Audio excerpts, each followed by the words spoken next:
Happy Mother's Day. It's Halloween, bitches! And what better way to kick off the not so spooky anymore season by getting a generic store brand pumpkin spice coffee flavor and watching specials that no one cares about anymore except alternative white chicks who get scary tattoos like they were stickers. I doubt they'll be getting any tattoos of any characters from this movie though. You read the title. IGOR from 2008. I was 6 when this came out. I don't even know if it came out in theaters. My mom just bought it from the bargain bin from a Blockbuster. But it turned into a movie that I watch every year for Halloween. Then a movie I watched every few days because we got rid of cable for a year and we didn't have a lot of DVDs at the time. But then we got cable back and it became yearly again. Oh yeah, also, okay, my friend Shade was the one who got the footage for me. So he's gonna be in this video as well. And I let him intro it. Say, Shade, what do you think about the movie? IGOR is my favorite Tyler, the Creator album. I can't believe I get to talk about it on the Spencer Sketches channel. All right, great, cool. We got the most obvious, easiest joke out the way. Okay, we're done. Let's fucking... Oh, never mind. It's the movie from 2008. Joke aside, IGOR is a movie I remember liking as a kid. I remember it being a great, fun reinvention of the Frankenstein mythos. However, rather than focus on Dr. Frankenstein, IGOR flips the script by making his hunchbacked assistant be the one to create life. It follows this IGOR. That's all their names. All of them are called IGOR, but you know, none of them actually matter except this one, so you won't get confused. In a world of evil scientists making evil monsters to threaten the world to give them money so they don't unleash them, IGOR himself also wants to be an evil genius. Something I like about this movie too is that the evil genius desire isn't just some quick way to create an antagonist. I hate when a character is evil for the sake of being evil, for no reason. There's gotta be some sort of reason you want the world to burn. Ooh, why would we want to do that? We do live on the world. Who cares? But his reason is really because this is just the world he was born into. Just like wanting to be a lawyer or a politician or an employee at Office Depot that charges your card even though you didn't print anything. These type of careers, you never really see how bad they are until you experience them yourself. But this is just the life he grew up in. Sure, his wants and beliefs were all fake and constructed by a man who turned the area he listened to into a Tim Burton Baghdad, but he doesn't know that yet. Good evening, friends. Also, this shit is fucking hilarious. The late 2000s to 2010s was so experimental when it came to how content was shown. This movie was described as dark comedy. A PG-rated film is dark comedy. Most of the jokes are about killing and blood and death that a few years before, depending on the movie, wasn't very common, and parents did not like it. I'm not saying this wasn't a thing before 2008, but it started to become a lot more common after that. Like, the first PG show on Cartoon Network, that isn't counting Space Ghost, was Total Drama Island in 2008. And after that, Cartoon Network's next few shows for a couple years were PG, give or take a few. It's a lot more child-friendly and clean now on TV. That's because anyone who knows how to use anything more advanced than a leapfrog game can find whatever they want online. It's sad, but it's the future. Well, it's sad for me. No one else really cares. Who doesn't like tortured kittens? I like kittens. I don't like dirty little hunch people. Ah, so IGOR likes big bitches, huh? I see you, IGOR. I see you. I see you. Huh. You know, I haven't mentioned his master, Dr. Glichtenstein, at all in the script. I mean, he's not really important anymore after the first part of the story. I wonder why.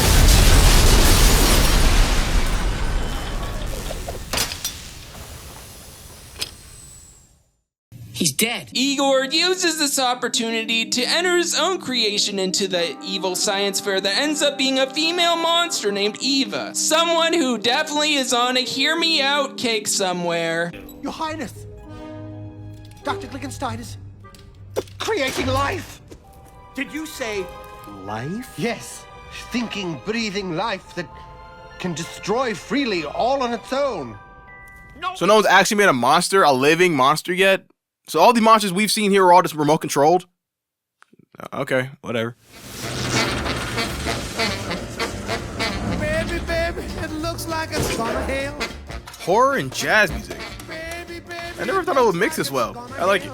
Well, this is an evil society, so of course there's gonna be a super evil guy. And that's Dr. Schadenfreude. He's the head dude that wins the evil monster competition every year. He also has this fucking creature for a girlfriend. She'd definitely be more hotter if they didn't get Jennifer Coolidge to voice her. Respect? Respect isn't gonna keep me in baby seal boots.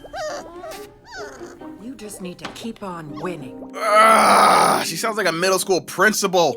Schadenfreude is the evilest of them all because he actually goes out and steals the most dangerous invention every year. He's actually not an evil genius. This movie plays him off as a loser because of that, but legit, that's a great evil idea.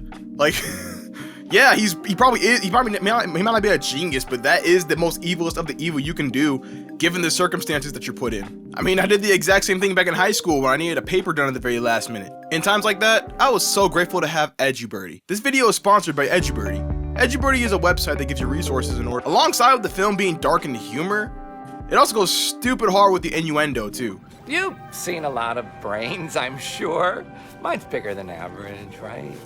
Like, this movie would definitely be in Watch Mojo's top 10,000 adult jokes you miss in kid shows. At the time of me recording, I have not watched a Watch Mojo video since like 2018, so they might have already done that. Whoa, dude! Yo! Oh, okay. Is Daddy still mad? Oh, Jennifer Coolidge! Pull the switch!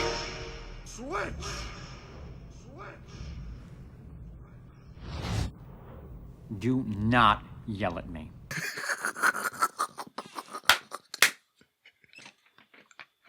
Oh my god, this is so fucking funny! Okay, so they make the monster Frankenstein style, and before we can even get a good glimpse of the monster, it decides to get the fuck out of Dodge. I'm assuming to have the audience have more anticipation. Yeah, that's the word I'm looking for. Man, I should really start writing scripts for these videos, huh? Oh God, she's killing blind orphans. That's so evil. I mean, which is great, but blind orphans?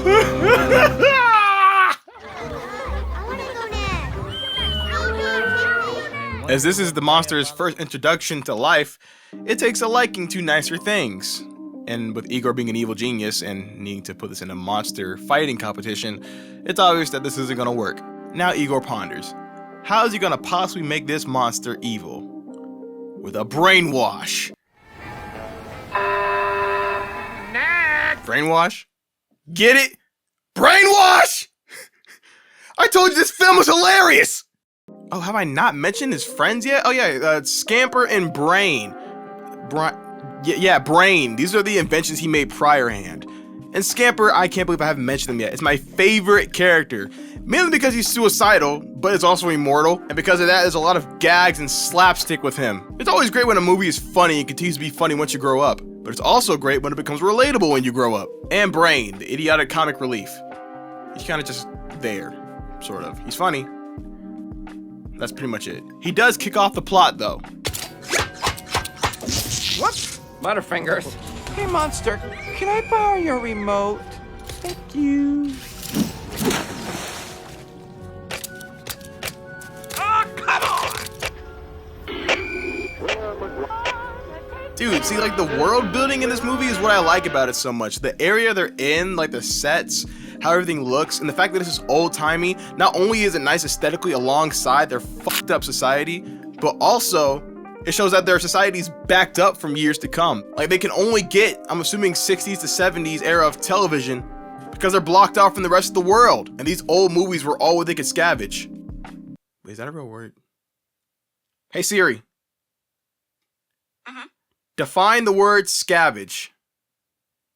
As an adjective, savage means. No, not savage. God damn it. Scavenge. Fuck it. This is all they could find. Happy Mother's Day. Now, Eva's an actress. Igor failed. Dr. Schrodinger tries his very best to get it. How? I don't know, dude. Watch the movie. Like, actually, watch the movie. It's Halloween. Actually, watch the movie, dude. And Igor was able to convince her that this monster fight tournament thing is actually for a play. Now we get another montage. See, this is the part of the movie where Igor becomes a little bit more human and realizes that tricking people for an ulterior motive is bad. Even Brain and Scamper feel that way. I'm like, I get it. That's how they grow in a movie. But why? Igor's been around evil people his entire life. Malaria has been evil for years and years and years. Why now in this one situation you're like, I actually care about this kid? Why? Well, why now of all times? I know that's definitely a nitpick, and if any other reviewer online said that, I would just say, dude, shut up and enjoy the movie. But I just can't help but say in the back of my mind, this dude really folded and threw away his entire lifelong morals for a girl that he made in 3 days. Come on, man, you gotta do better. Granted, I know a couple dudes who would fold even quicker in a shorter amount of time, but there's no hope for them. It's so hard being a little hunchback. Heidi, Dr. Glickstein is under the rug. I mean under the weather. I didn't come to see him. I came to see you. God, if I was able to have the opportunity to have 2 big bitches in my vicinity at all times, just using me for their own needs, I would be so happy. Fuck this nigga, bro. He's just swimming in it while I gotta stay in the corner and watch and cry about it while I continue to pay this $14.99 a month for this damn HBO Max subscription. Turns out that this specific bone in her body that I didn't mention yet because watch the movie yourself needs to be activated in order for her to be evil. And Dr. Schadenfreude knows exactly what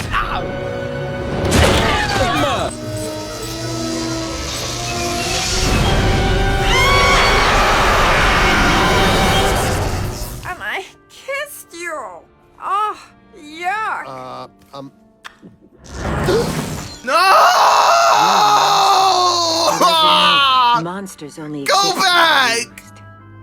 Please! Why am I crying? He's the one who lost the 2 big bitches. Okay, now the rest of the movie is just the journey in order to get Eva back from Schadenfreude.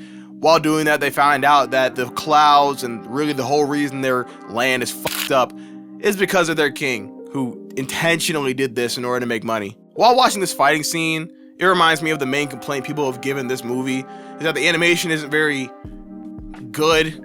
And I can't say that I agree, but I definitely don't disagree. Sure, this animation is kind of iffy, but when people say this, they always do it from a modern day standpoint. When this movie is damn near 20 years old. I can't exactly use that as an excuse though, because a movie like Toy Story that came out in 1995, 13 years before this movie, only looks slightly better. But I put that under stylization. And budget, of course. Disney themselves had the money and was currently at the time revolutionizing computers with animation. Igor was produced by Exodus, a way smaller company. So of course they're not gonna have as much wiggle room as Disney. Also in 2008, HD wasn't, even though it was a thing for a good minute now, it still wasn't standard for everything and everybody. A 25-inch flat screen TV, even though today it would be considered nothing, was new and really expensive for most people. I was still using my fatback in 2008, meaning the highest quality is nice, but wasn't needed for everybody. You ever go back and watch an episode of South Park from like season 1 through 6? It's high quality now because they remastered it for current TV, but remember, people saw it like this back when it premiered. Again though, I can't give it that much of an excuse because it did end up in theaters, which theaters are the most high quality viewing you can get. From what I would assume, I can only assume that they assumed that they knew they weren't gonna get their money back through the box office, but get their money back in DVD sales. But you know, I bought it, so. Film? Can you imagine a face like that on a 40-foot screen? Either way, the animation's good enough to where it's not intolerable. I think it's great, especially with the stylization. In the end of Igor, we all realize that you don't have to be evil to be happy. Or something like that. Like, the evilness is gone, whatever. One more nitpick before the movie ends. Isn't that weird? And it happens so often, like, you create the person and now you're dating the person. Isn't that kind of... That makes me a little uncomfy. I don't know. Especially since this bitch is like 5 days old. She's an adult, obviously, but still. Like, it's weird.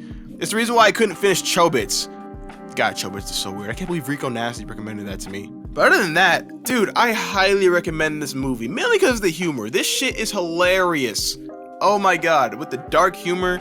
The mix between dark humor, yet it being appropriate-ish for a younger audience is what I really like. It's funny and it pushes the boundary, but not too heavy to where you're uncomfortable, you feel me? I also love Igor's development in the film too, with him initially wanting to be an evil genius, only to slowly realize after bringing Eva to life that he's actually a good guy. The film's villains are pretty interesting as well. I really like the double meaning of the main villain's name. Dr. Schadenfreude is his name, which I found silly as a kid but had no idea what it meant. The word Schadenfreude means gaining pleasure from misfortune others go through, but he's also a fraud too, with that being a fake name along with his fake lab. There's also a female take on Jekyll and Hyde who plays the role of his girlfriend. She's definitely on a Hear Me Out cake somewhere too. Wait a sec, is that the girl from the virtual band Studio Killers? Boo! Boo, badge. I let you get away with that Tyler the Creator one, but no, I'm not letting this slide. Boo, nigga. I watched a couple of reviews before making my own, and so many people hated this fucking movie. From what I saw, I think they just thought it would be an easy target to make fun of for the holiday. But when I watch movies, especially older, low budget ones like this, the same way how people say they don't care about better graphics in video games, just the gameplay, I care about if I enjoy what I'm watching. It can have crappy animation as long as like what I see is funny and engaging, and this movie does just that for me, especially for the holiday. Besides the film's story and characters, Igor has great art direction too, with its character and set designs. The town has a gothic horror feel, which I really love, and the character designs reflect that. Unfortunately, critics could not appreciate this film for what it was, calling it a Tim Burton ripoff in reviews. Just because something takes influence from something doesn't mean it's a ripoff. I am really sick and tired of critics that tear down things like music albums with those arguments. In the art world, nothing is truly original. People get inspired by other works when they make their own piece of media. Honestly, the film Igor, if anything, is more influenced by the book Frankenstein along with other old horror literature than it is regarding Tim Burton films. I will admit though, King Malbert in the movie kinda looks similar to the mayor of Halloween Town from Nightmare Before Christmas, slightly in build. So yeah, Tim Burton influence is definitely in the film to a degree, but Igor tells its own unique story. Overall, it's a really fun and entertaining film that explores the morality of good and evil. I wish critics at the time would have realized Igor's true quality. However, I am at least glad I was able to appreciate this underrated animated film again, along with Spencer, who you've heard talk positively of this movie already. Overall, Igor is a great film. Go watch it. Also, Igor is a great album. Go listen to it. Watch the movie and listen God damn it, Shane, okay, we get it. You like Tyler the Creator's album. All right, we get it. Fuck. But for real though, this is a good movie in my opinion for the holiday season, especially if you're not into horror movies. It sucks that this heavily stylized and very funny movie gets put down because of its budget problems. But hey, what can you do? If you want to check it out, it's currently on HBO Max. I recommend going ahead and watching it before it's too late, if you know what I mean. Also, it's pretty easy to find on YouTube. All right, that's it. Like and subscribe, please. Mwah. Happy Halloween. If you want to see more of me, go subscribe to the ShadeX channel. Thanks for having me on your channel again, Spencer.